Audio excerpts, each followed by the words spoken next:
الہ الا اللہ لا الہ الا اللہ لا الہ الا اللہ لا الہ الا اللہ۔ جامع ترمذی کا طرز سمجھیے۔ جامع ترمذی کا طرز کیا ہے؟ امام ترمذی کیونکہ شاگرد ہیں امام بخاری کے بھی، امام مسلم کے بھی، امام ابو داؤد کے بھی شاگرد ہیں امام ترمذی، اس لیے انہوں نے اپنی کتاب میں تینوں اماموں کے طرز کو لیا ہے۔ امام بخاری رحمہ اللہ تعالی کے طرز کو بھی لیا ہے، ان کے طرز میں جامعیت ہے۔ امام ترمذی نے بھی جامعیت کا خیال کیا ہے۔ سیر آداب و تفسیر و عقائد، فتن احکام و اشراط و مناقب، 8 قسم کی روایتیں امام بخاری رحمہ اللہ تعالی نے بھی لی ہیں، انہوں نے بھی لی۔ امام مسلم رحمہ اللہ تعالی کا طرز بھی لیا ہے، انہوں نے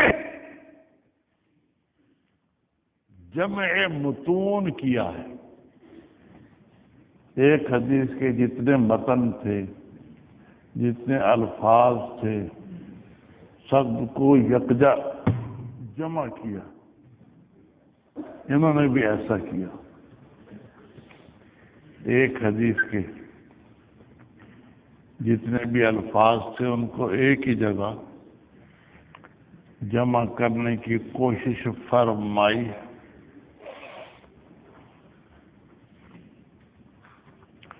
امام ابو داؤد کا طرز بھی لیا ہے، انہوں نے مشکل مسائل میں ایک ایک مسئلے میں کئی باب لے لیے ہیں۔ کیا کیا ہے نئے آنے والے؟ کئی باب لے لی۔ آپ نے تو ابھی یاد کر لی، کل کیا یاد کریں گے؟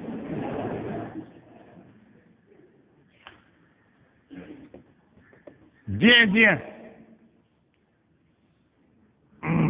ایک ہی مسئلے میں کئی باب، ایک امام کے لیے ایک باب، دوسرے امام کے لیے دوسرا باب، تیسرے امام کے لیے تیسرا باب۔ یہ امام ابو داؤد نے بھی کیا، امام ترمذی نے بھی کر لیا۔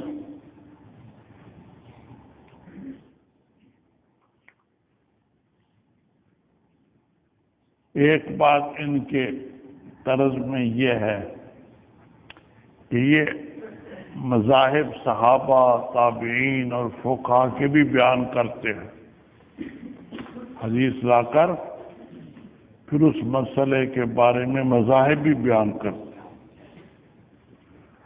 جی بیان مذاہب۔ ایک بات ان کے طرز میں یہ ہے کہ انہوں نے ایک خاص طریقے سے اختصار کیا ہے۔ بہت سے باب میں یہ کیا ہے کہ ایک حدیث تو پوری بیان کر دی، سند بھی متن بھی، اس کے بعد اس مضمون کی جو اور حدیثیں تھیں ان کو تفصیل سے نہیں بیان کرتے۔ فی الباب قضا، فی الباب قضا، فی الباب قضا، اس باب میں یوں بھی ہے، اس باب میں یوں بھی ہے، اس باب میں یوں بھی ہے۔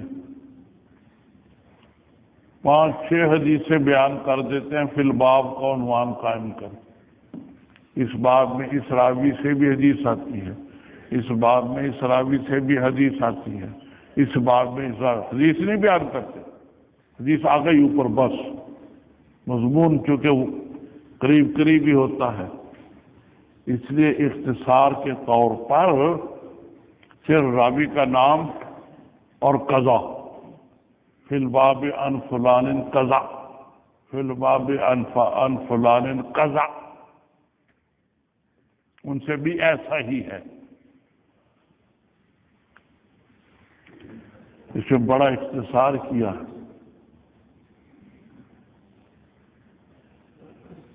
اس میں بڑا اختصار کیا ہے امام ترمذی رحمہ اللہ تعالی۔ جی ہاں جی ہاں جی ہاں جی ہاں۔ پھر یہ حدیث کا درجہ بھی بیان کرتے ہیں، حسن، صحیح، ضعیف، کہیں 2-3 لفظ اکٹھے ہی بیان کر دے، حسن، صحیح، یعنی بعضوں کے نزدیک حسن ہے، بعضوں کے نزدیک صحیح ہے۔ ٹھیک اس طریقے سے حدیث کا درجہ بیان کرتے ہیں۔ یہ حدیث جو میں نے بیان کی ہے کس درجے کی ہے؟ آگے آئیے نا اپنی جگہ پر، وہاں کیوں بیٹھ گئے؟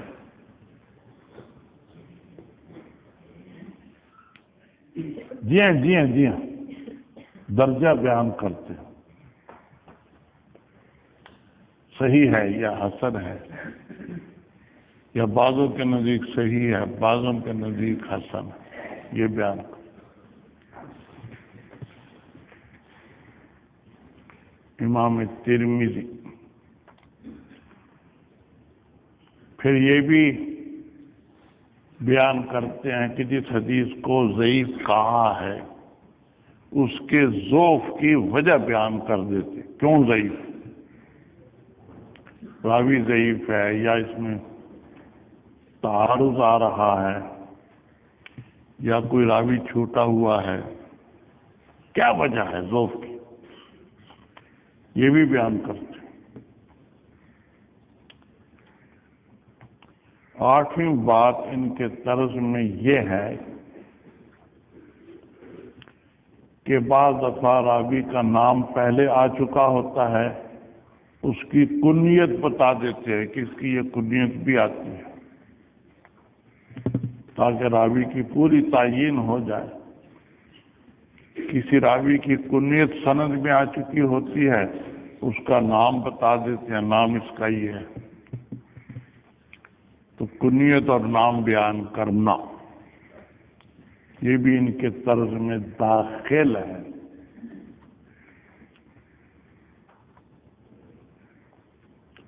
پھر ان کی ترتیب ابواب کی بھی بہت عمدہ ہے، ابواب کی ترتیب بھی بڑی عمدہ ہے۔ امام ترمذی رحمہ اللہ تعالیٰ نے اپنی جامع میں ابواب کی ترتیب بھی بہت عمدہ رکھی ہے، اور پھر انہوں نے تکرار سے بچنے کی بھی بڑی کوشش کی ہے کہ ایک حدیث 2 دفعہ نہ آئے، ایک ہی دفعہ آئے۔ بخاری شریف میں ایک حدیث کئی دفعہ آ جاتی ہے، 5 دفعہ، 10 دفعہ، 15 دفعہ، 20 دفعہ، ایک ہی حدیث تکرار کے ساتھ آتے ہیں۔ معمولی فرق ہوتا ہے، معمولی فرق ہوتا ہے، فرق ضرور ہوتا ہے، کہیں سند میں کہیں متن میں تھوڑا سا فرق ہوا دوبارہ، تھوڑا سا فرق ہوا دوبارہ۔ امام ترمذی تکرار سے بچتے ہیں، ایک حدیث کو ایک ہی دفعہ بیان کرتے ہیں۔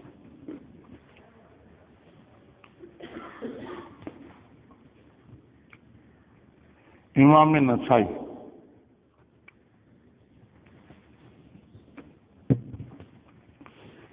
نسائی کا طرز یہ ہے کہ انہوں نے بھی اپنے استاد امام بخاری کے طرز کا کچھ لحاظ فرمایا ہے وہ یہ کہ انہوں نے بھی تراجم اچھے بنانے کی کوشش کی ہے۔ نسائی کے تراجم بھی اچھے ہوتے ہیں، جیسے صحیح بخاری کے تراجم بہت اہم ہوتے ہیں، محیرۃ العقول ہوتے ہیں۔ یہ بھی تراجم کچھ نہ کچھ اچھے بیان کرنے کی کوشش فرماتے ہیں۔ ایسے انہوں نے اپنے استاد امام مسلم، ادھر نہ دیکھی، اپنے استاد امام مسلم، کیوں دیکھا ادھر؟ میں آپ سے سبق سنوں گا آج دوسرے گھنٹے کے اخیر میں، یاد رکھیے 1 2 3 چوتھی قطار میں آپ، میں سب بار ہوں ادھر دیکھ رہے، ادھر دیکھنے کا مطلب کیا؟ جی ہاں جی ہاں جی ہاں، چونکہ امام مسلم کے بھی شاگرد ہیں اس لیے ان کا طرز بھی لیا ہے۔ کیا؟ جمع المتون، انہوں نے بھی جمع المتون کا خیال کیا ہے۔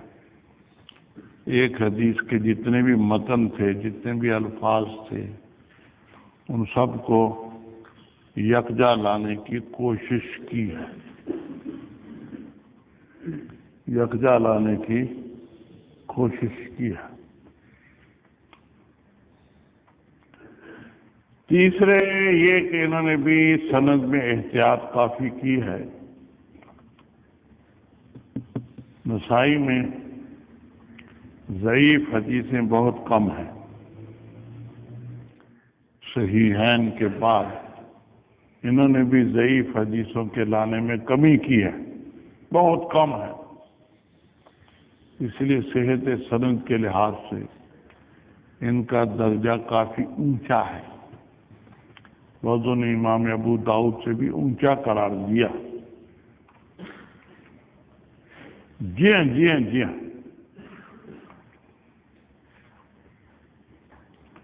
چوتھی خاص بات امام نسائی کے طرز میں یہ ہے کہ انہوں نے اختلف علی فلاں، اختلف علی فلاں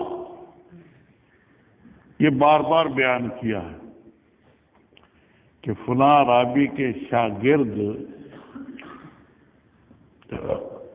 اس کی طرف مختلف سندیں منسوب کرتے ہیں۔ ایک راوی ایک سند بیان کرتا، دوسرا شاگرد دوسری سند بیان کرتا، تیسرا شاگرد تیسری سند بیان کرتا،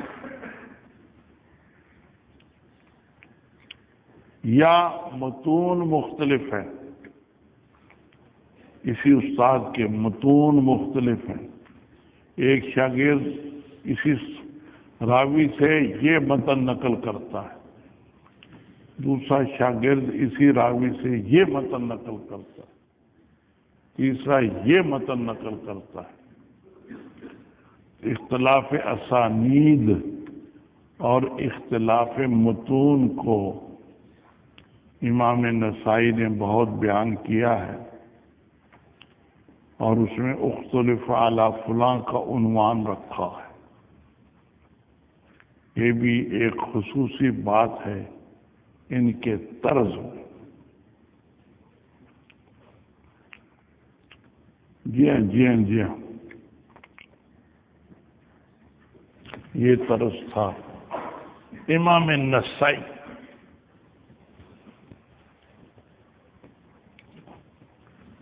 اب سمجھیے طرز امام ابن ماجہ کا۔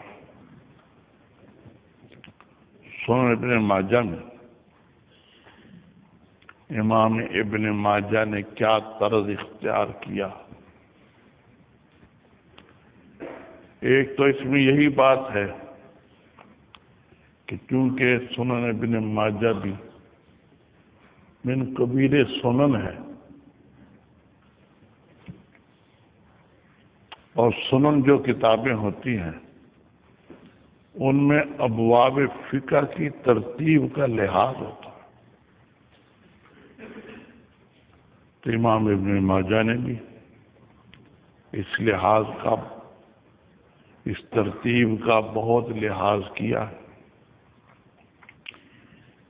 ٹھیک جو فقہ کے ابواب میں ترتیب ہوتی ہے اسی قسم کی ترتیب اپنی کتاب سنن ابن ماجہ میں بنانے کی کوشش فرمائی.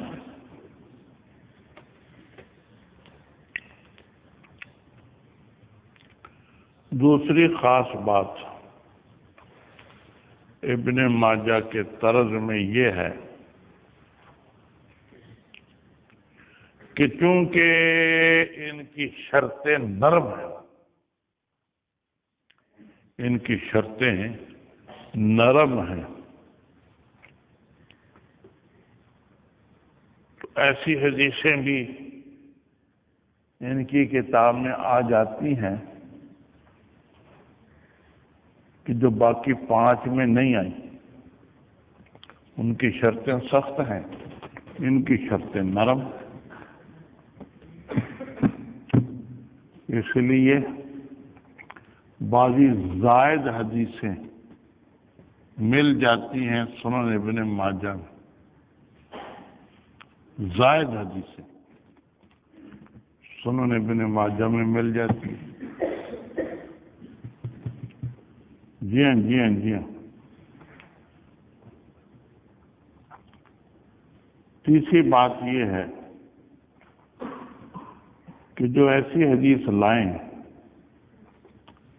امام ابن ماجہ کہ جو دوسری کتابوں میں بالکل نہیں آتی، ابن ماجہ میں آ گئی.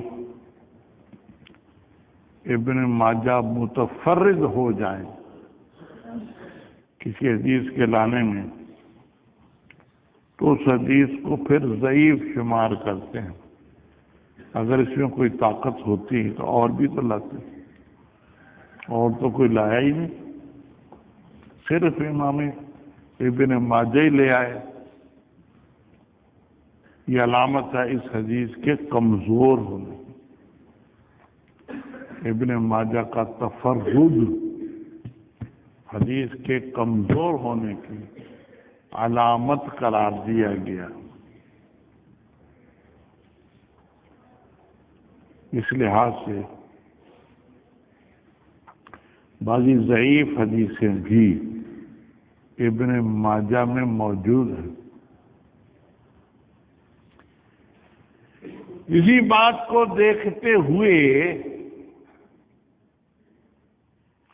بعض حضرات نے ابن ماجہ کو سیاہ ستہ سے نکال دیا، یہ نہیں سیاہ ستہ میں تھا.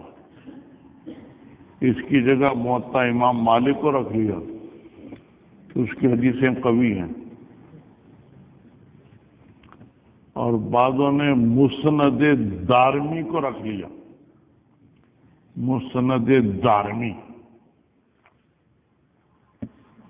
جی ہاں جی ہاں جی ہاں. سیاستہ کا جو لقب ہے یہ 6 کتابوں کے لیے ہے.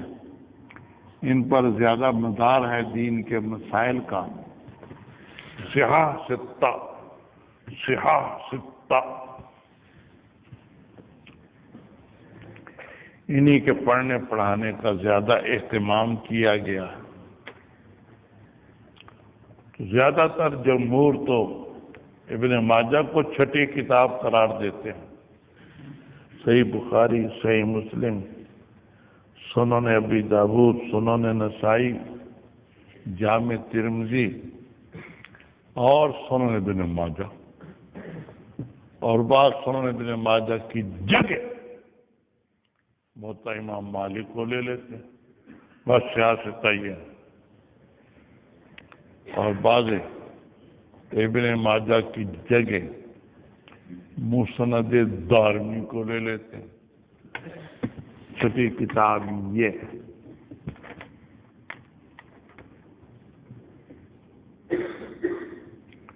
یہ میں نے 6 کی 6 کتابوں کا طرز بیان کر دیا تاکہ آپ کو پڑھنے میں آسانی ہو۔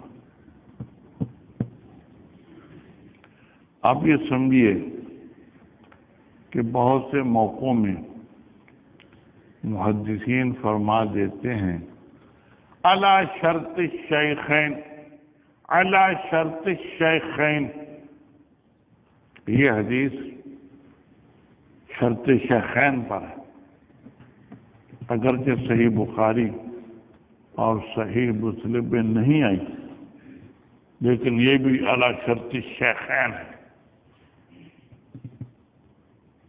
اس کے 2 معنی کیے گئے،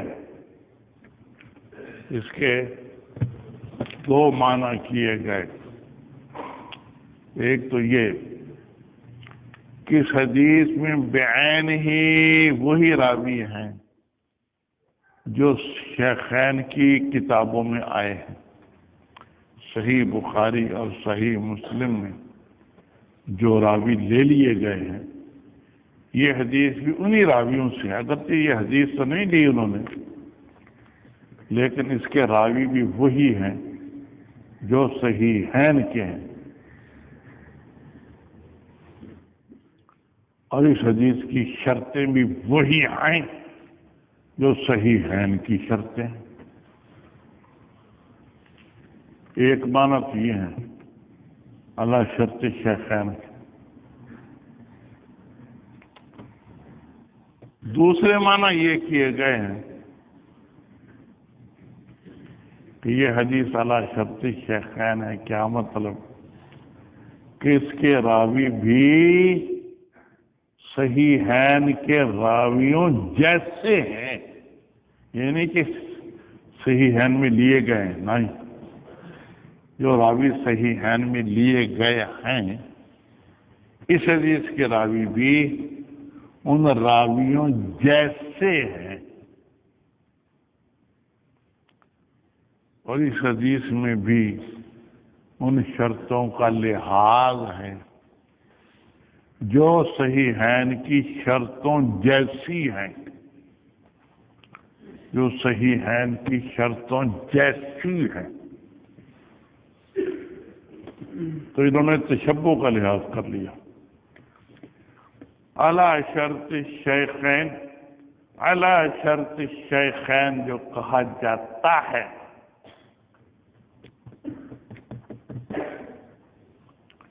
تو اس کے لیے یہ ضروری نہیں ہے کہ یہ راوی جو اس ہماری حدیث میں ہیں یہ بیان ہی وہی ہوں جو صحیحین میں راوی آئے ہیں، نہیں، ان جیسے ہیں، ان جیسے ہیں۔ یہ 2 قول علی شرط الشیخین، بالکل وہی راوی اور وہی شرطیں ہیں، یا ہماری اس حدیث کے راوی اور شرطیں صحیحین کے راویوں اور شرطوں جیسی ہیں۔ تشبہ کا لحاظ کر لیں۔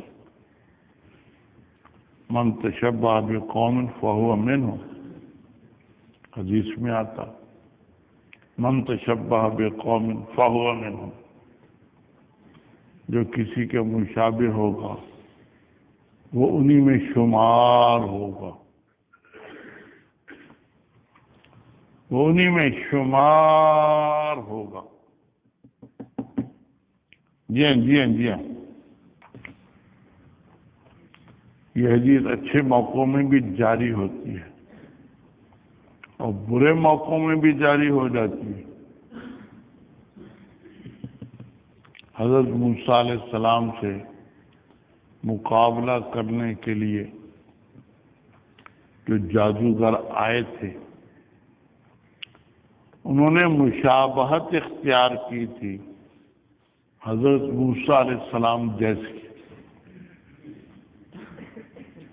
حضرت موسیٰ علیہ السلام کی مشابہت اختیار کی، ان جیسا لباس پہن کر آئے۔ حق تعالیٰ کو ان کی یہ بات پسند آ گئی، ان کو توفیق دے دی ایمان لانا۔ تشبہ کا فائدہ ہوگا۔ ایسے ایک بزرگ تھے، بری تشبہ کی مثال،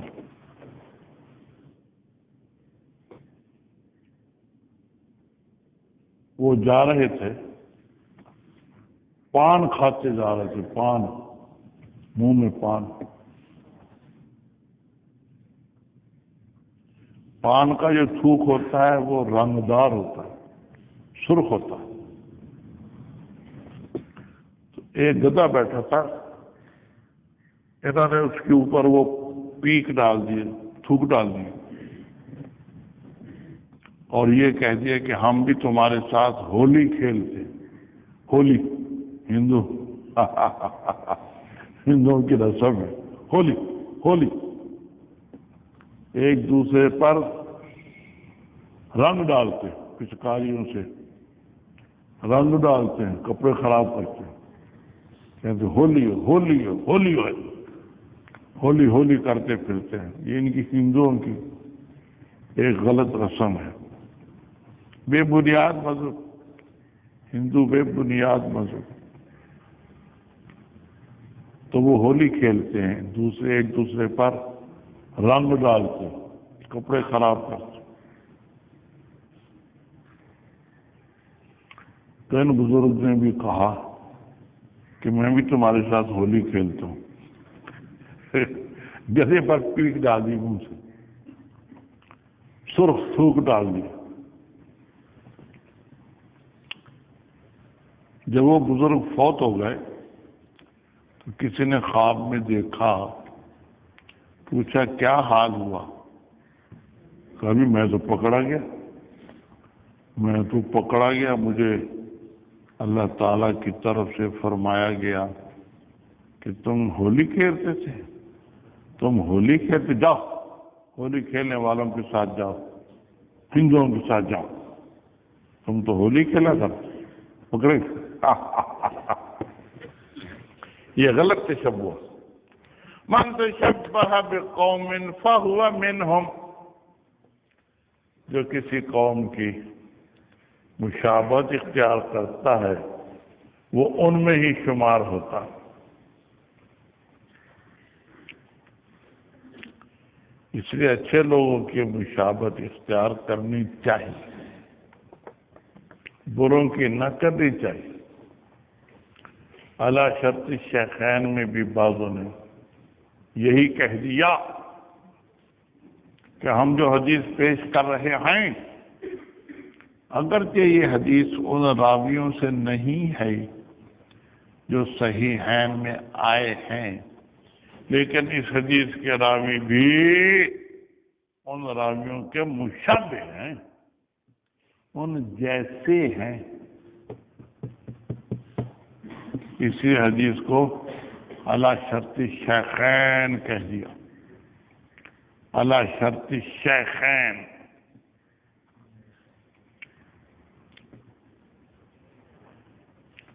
اگلا مبحث سمجھیے،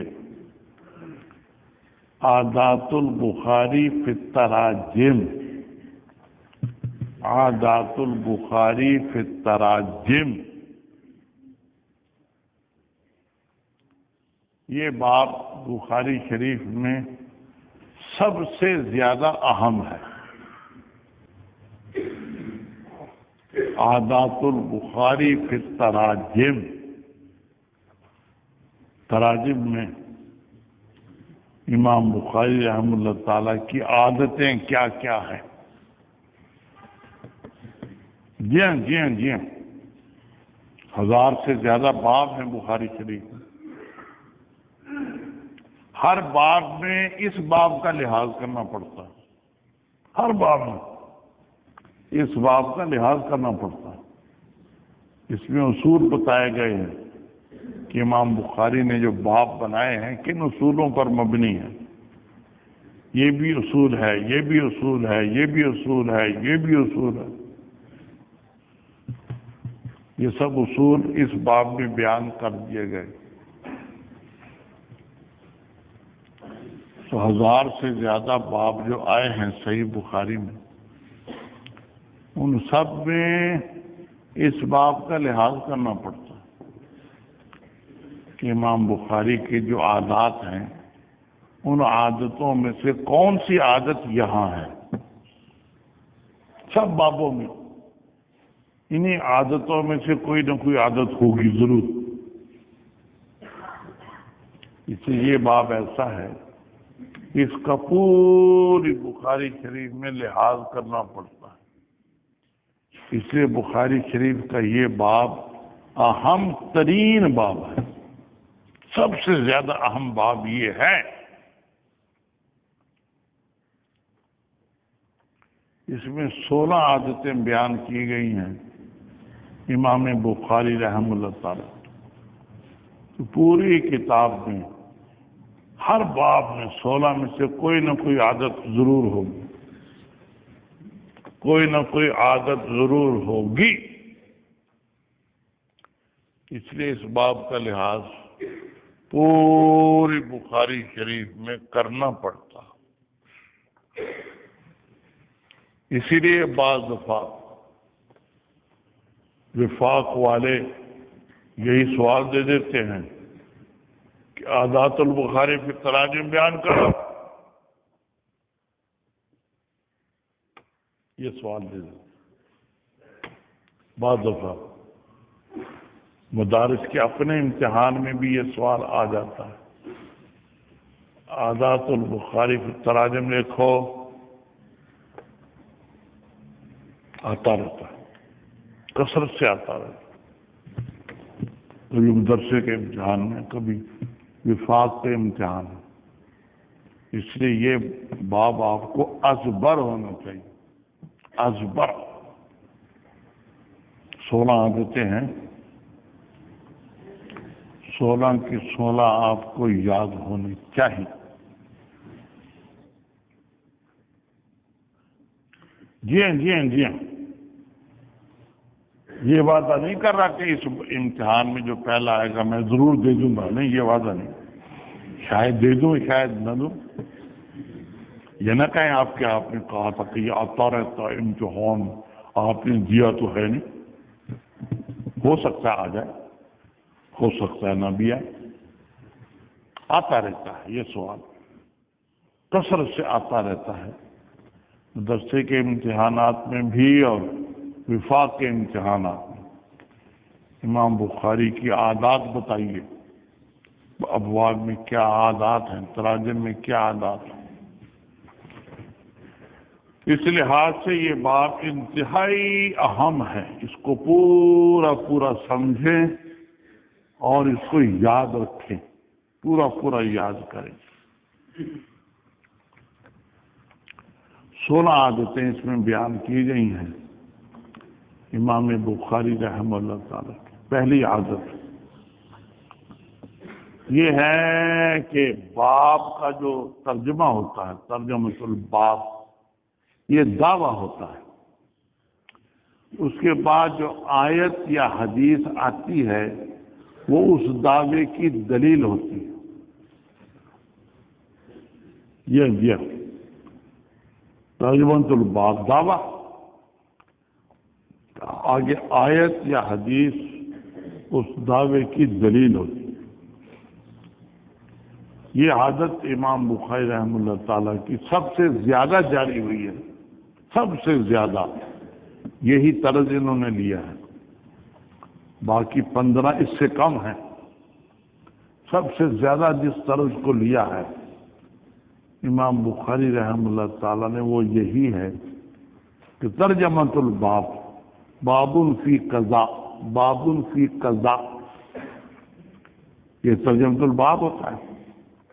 یہ تو دعویٰ ہوتا ہے. آگے جو حدیث آیت آئے گی یا حدیث آئے گی, آیتیں بھی یہ لاتے رہتے, حدیثیں تو لاتے ہی ہیں, آیتیں بھی لاتے رہتے. بابٌ, تو اس باب کے ترجمے کے بعد جو آیت یا حدیث آئے گی وہ اسی دعوے کی دلیل ہوگی کہ یہ دعویٰ اس آیت سے بھی ثابت ہے, یہ دعویٰ اس حدیث سے بھی ثابت ہے. یہ عادت سب سے زیادہ پائی گئی۔ دوسری عادت امام بخاری رحمہ اللہ تعالیٰ کی یہ ہے کہ جو حدیث کسی باب میں لا رہے ہوتے ہیں اس حدیث کی کوئی زائد قید باب میں لے آتے ہیں، اسی مضمون میں قید لگا کر وہ باب میں لے آتے ہیں۔ ٹھیک، اشارہ کرنا چاہتے ہیں کہ یہ حدیث جو ہم لا رہے ہیں اس باب میں، اس میں یہ قید بھی ملحوظ ہے، یہ قید بھی ملحوظ ہے، اس قید کا لحاظ کر کے مسئلہ ثابت ہوگا، یہ مقصد ہوتا ہے۔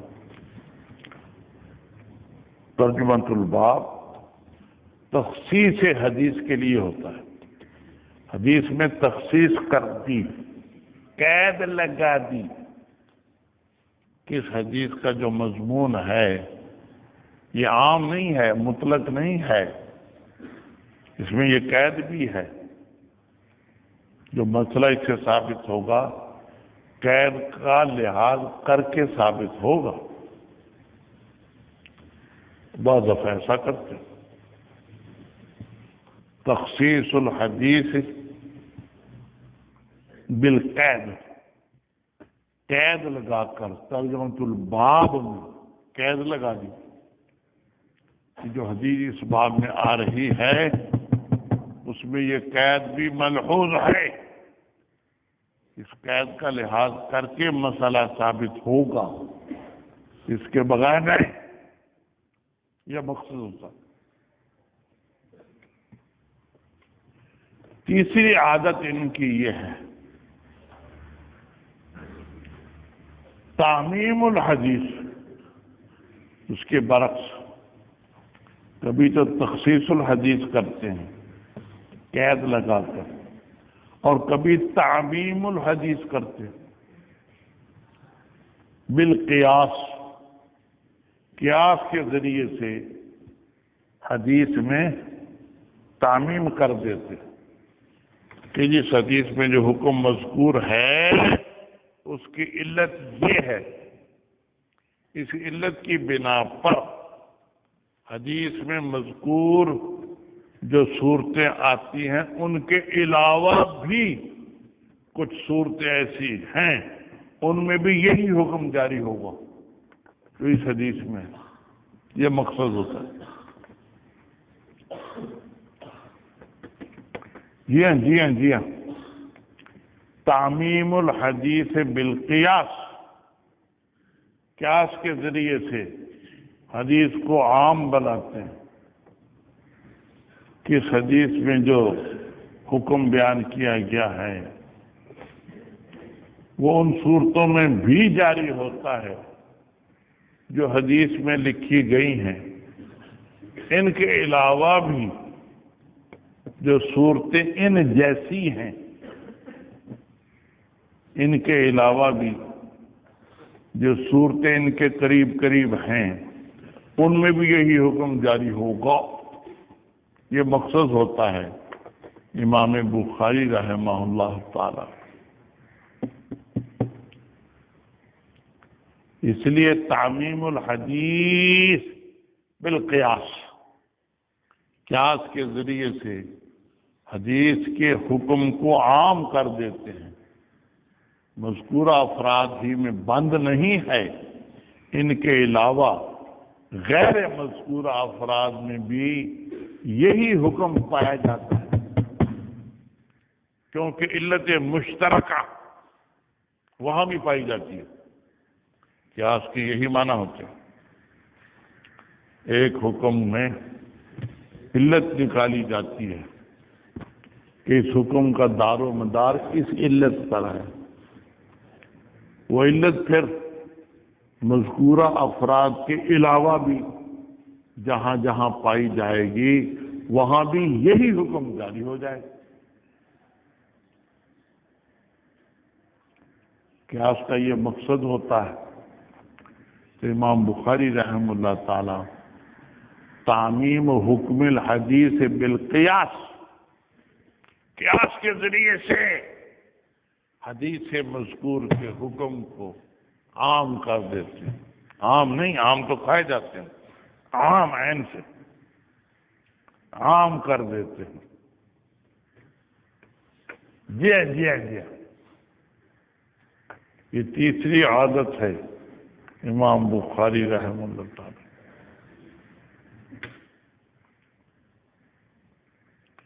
چوتھی عادت یہ ہے کہ باب میں کوئی آیت لاتے ہیں، باب کے اندر آیت لے آتے ہیں، اس کے بعد حدیثیں لاتے ہیں، ایک یا زیادہ حدیثیں اس باب میں لاتے ہیں. اس میں ان کا مقصد یہ ہوتا ہے کہ یہ حدیثیں اس باب والی آیت کی تفسیر ہیں. آیت میں اجمال ہے، اختصار ہے، حدیثوں میں اس کی تفصیل ہے. تو مقصود تفسیر الآیت بالحدیث یہ ہوتا ہے. تفسیر الآیت بالحدیث کہ یہ آیت ہے، اس کے مضمون کی تفسیر ان حدیثوں میں ہے. تو حدیثیں بطور تفسیر کے لاتے ہیں. یہ ان کی چوتھی عادت ہے. تفسیر الآیت بالحدیث، تفسیر الآیت بالحدیث. یہ جو آیت ہم نے ذکر کی ہے ترجمۃ الباب میں، اس میں اجمال ہے. آگے جو ہم حدیثیں پیش کر رہے ہیں ان میں اسی اجمال کی تفسیر ہے. ترجمۃ الباب کا مقصد یہ ہوتا ہے تفسیر الآیت بالحدیث، تفسیر الآیت بالحدیث. یہ ان کی چوتھی عادت ہے.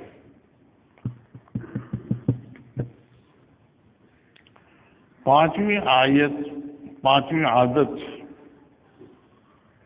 یہ ہے کہ بعض دفعہ امام بخاری رحمہ اللہ تعالی ایک آیت لے آتے ہیں باب میں.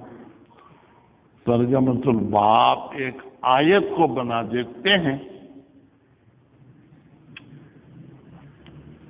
بعض میں کچھ حدیثیں لاتے ہیں، کوئی سند کے ساتھ، کوئی بغیر سند کے. جو سند کے ساتھ لاتے ہیں وہ تو قوی حدیثیں ہوتی ہیں، ان کی شرطوں کے مطابق ہوتی ہیں. جو بغیر سند کے لے آتے ہیں ان میں ضعیف حدیثیں بھی ہوتی ہیں. ضعیف حدیثیں کچھ درمیانے درجے کی حسن اور کچھ ضعیف، یہ بھی کرتے رہتے ہیں، لیکن وہ بغیر سند کے لاتے ہیں. جو سند کے ساتھ لائیں گے وہ ان کی شرطوں کے مطابق پوری ہوگی، تو اس کو ضعیف نہیں کہہ سکتے. تو وہ صحیح ہوتی ہے، بلکہ بالاجماع صحیح ہوتی ہے. اس کے صحیح ہونے پر اجماع ہوتا ہے. جو سند کے ساتھ لاتے ہیں، جو بغیر سند کے لاتے ہیں وہ صحت کے درجے سے کم بھی ہو سکتی ہے، حسن بھی ہو سکتی ہے، حسن سے بھی کم ضعیف بھی ہو سکتی ہے. تو بعض دفعہ ان کا مقصد یہ ہوتا ہے کہ آیت بیان کر دی ترجمۃ الباب میں، پھر بغیر سند کے کوئی ضعیف حدیث بیان کر دی. مقصد یہ ہوتا ہے کہ یہ حدیث جو ہم بغیر سند کے لائے ہیں یہ اگرچہ ضعیف ہے، لیکن اسی حدیث کا مضمون آیت میں بھی پڑھا جاتا ہے، آیت میں بھی یہ مضمون موجود ہے۔ اس لیے اس حدیث کے الفاظ گو ضعیف ہیں، کمزور سند سے ثابت ہوئے ہیں، لیکن یہ مضمون ایسا ہے جس کی تائید آیت سے ہوتی ہے، مضمون کی تائید آیت سے ہوتی ہے۔ تو وہاں مقصود تائید الحدیث بالآیت، آیت کے ذریعے سے ضعیف حدیث کی تائید کرنا چاہتے ہیں کہ ضعیف حدیث کا مضمون آیت کے اندر بھی موجود ہے، اس لیے یہ مضمون ثابت ہے۔ آیت تو ساری قطعی ہے، ان کے مضمون تو بہت اعلیٰ ہیں، اونچے ہیں، قوی ہیں۔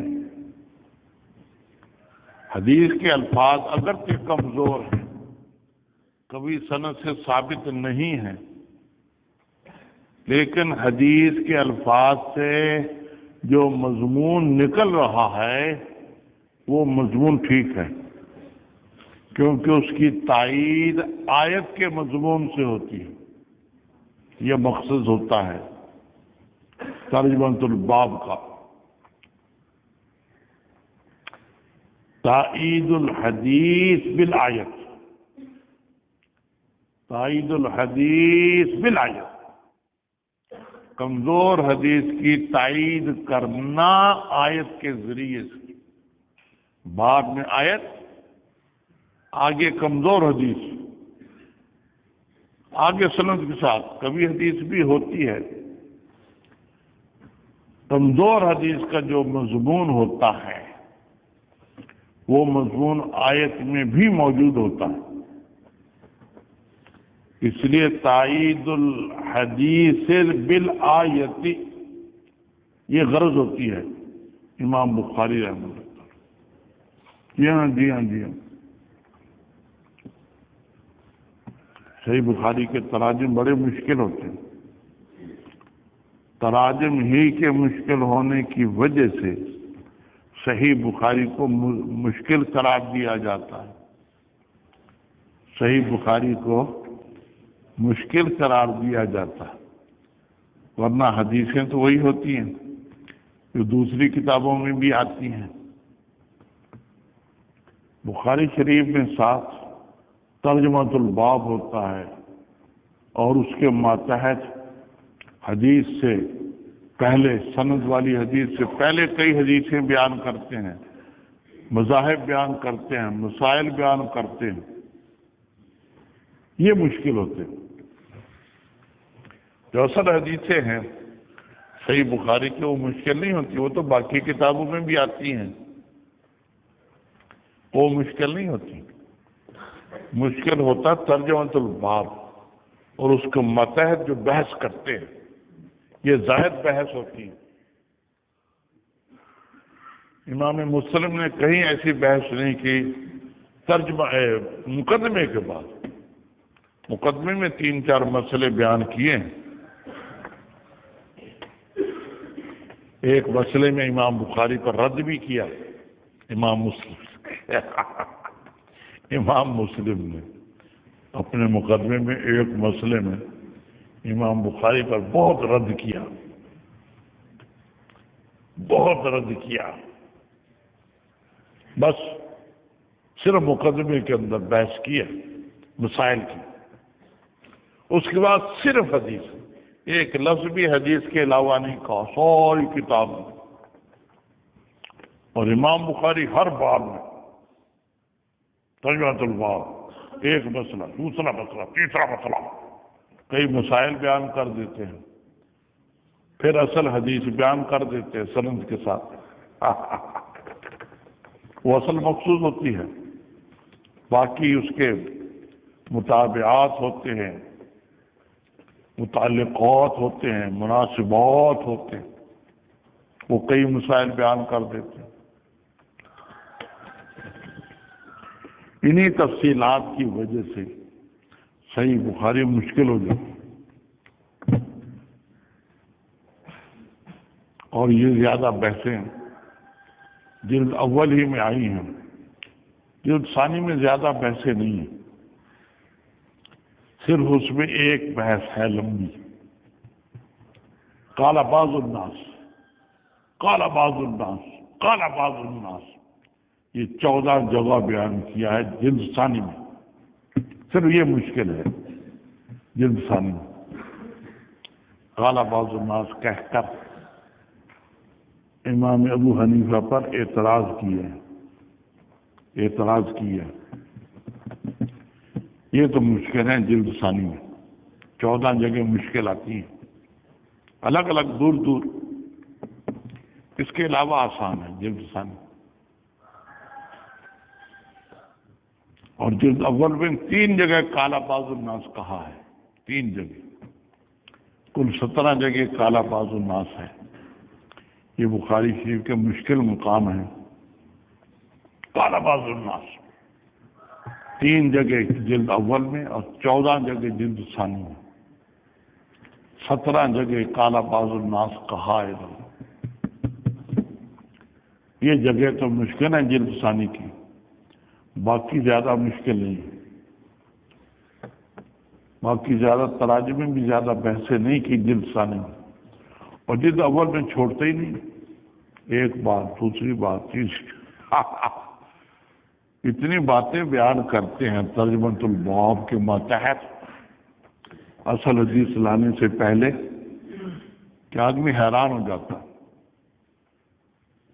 اس لیے امام بخاری کے تراجم کو محیرۃ العقول، محیرۃ العقول کہا گیا ہے۔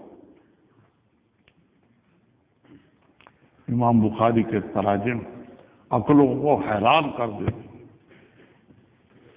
اس لیے اس کا پڑھانا بھی مشکل ہوتا، اس کا پڑھانا بھی بڑا مشکل ہوتا۔ جی ہاں، بڑا مطالعہ کرنا پڑتا ہے، میں ایسے نہیں آ جاتا، مطالعہ کرتا ہوں، خوب مطالعہ کرتا ہوں ہر روز۔ ایک دفعہ میں بخاری شریف کا مطالعہ کر رہا تھا، میرے ماموں ابراہیم اب تو فوت ہو گئے، وہ ملنے کے لیے آ گئے، میں کہا تشریف وکیل نے کرا سوک پڑھانا ہے، مطالعہ کر لوں، میں مطالعہ کر رہا ہوں، لگا رہا بہت دیر ہو گئی، کہہ رہا ہے تو اتنی دیر سے پڑھاتا ہے، ابھی تک تمہیں یہ کتاب ہی یاد نہیں ہوئی اسی دیر لگاتے ہو مطالعے میں۔ میں نے کہا کیا کریں، ہمارے مضامین بڑے مشکل ہوتے ہیں، ہمارے مضامین بڑے مشکل ہوتے ہیں، ہر روز مطالعہ کرنا پڑتا، محنت سے کرنا پڑتا، یاد کرنا پڑتا۔ پھر بعض دفعہ ایک بحث کو میں 15 دفعے زبانی دہراتا ہوں، پہلے یہاں نے 15 دفعے دہراتا ہوں، یاد کرتا ہوں، پکے یاد کر کے پھر آتا ہوں، ایسے نہیں آ جاتا ایسے نہیں آ کر بیٹھ جاتا، پڑھنے کے لیے یاد مضمون دیکھتا ہوں، سمجھتا ہوں، حواشی وغیرہ جو کچھ سب دیکھ داکھ کر مضمون عین مضبوط کر کے پھر آتا ہوں تاکہ سمجھانے میں آسانی ہو۔ 5 عادتیں ہو گئی، 6ٹھی عادت امام بخاری رحمہ اللہ تعالی کی یہ ہے کہ یہ بعض دفعہ اقوال صحابہ یا اقوال تابعین لاتے ہیں، اس میں باب کی دلیل بیان کرنے مقصود نہیں ہوتی، باب کی دلیل بتانے مقصود نہیں ہوتی، معمولی سی مناسبت باب سے ہوتی ہے، قول صحابی میں یا قول تابعی میں معمولی سی مناسبت، معمولی سی مناسبت ہوتی ہے باپ کے ساتھ، اس معمولی سی مناسبت کی وجہ سے اس قول صحابی کو یا قول تابعی کو لے آتے ہیں کتاب میں۔ جی ہاں جی ہاں جی ہاں، اس کو استیناس کہتے ہیں، استیناس، مانوس کرنا۔ صرف استیناس مقصود ہوتا ہے، استدلال مقصود نہیں ہوتا، دلیل بنانا مقصود نہیں ہوتا۔ بعض شارحین اس قول صحابی کو یا قول تابعی کو باب کے ترجمے کی دلیل بنانے کی کوشش کرتے ہیں کہ یہ بھی دلیل ہے، لیکن دلیل تو ہوتی نہیں ہو، معمولی مناسبت ہوتی ہے۔ اسے یا تو بڑا تکلف کرتے ہیں، تکلف، ایک یوں ناک پکڑنا، ایک یوں، اوئے ہوئے، یہ تکلف ہوتا ہے، بڑا تکلف کرتے ہیں کہ دلیل بن جائے، دلیل بن جائے، دلیل بن جائے، بات، حالانکہ دلیل تو ہوتی نہیں ہوتی۔ بعض شارحین تکلف کرتے ہیں اور بعض شارحین دلیل بنانے کی کوشش کرتے ہیں، بنتی ہے نہیں، اس لیے کہتے ہیں کہ یہ امام بخاری کی بڑی غلطی ہے کہ اس باب میں یہ قول صحابی لے آئے، یہ بڑی غلطی ہے امام بخاری کی، امام بخاری پر اعتراض کر دیتے ہیں۔ حالانکہ دلیل تو بنانا مقصود ہی نہیں ہوتا، معمولی مناسبت ہوتی ہے کسی بات میں، اس لیے وہ لے آتے ہیں۔ تو اس کو اگر استیناس پر معمول کریں تو ٹھیک، استدلال پر معمول کریں تو یا تکلف یا اعتراض، تو یا مقصد صرف استیناس ہوتا ہے، استدلال نہیں ہوتا۔ اس کو استدلال بنانا غلط ہے، جو استدلال بناتے ہیں بڑا تکلف کرتے ہیں، یا پھر بنتی نہیں دلیل تو اعتراض کر دیتے ہیں، او امام بخاری نے اچھا نہیں کیا، کیوں لے آئے، یہ قول تو یہاں بنتا نہیں، یہاں ٹھیک نہیں لانا، لائق ہے، ایسا کرتے، حالانکہ وہاں استیناس ہوتا ہے۔ 6 ہو گئی عادتیں، 10 پھر کل بتائیں گے انشاءاللہ۔ 16 عادتیں ہیں۔ لا الہ الا اللہ، لا الہ الا اللہ، لا الہ الا اللہ، لا الہ الا اللہ، لا الہ الا اللہ۔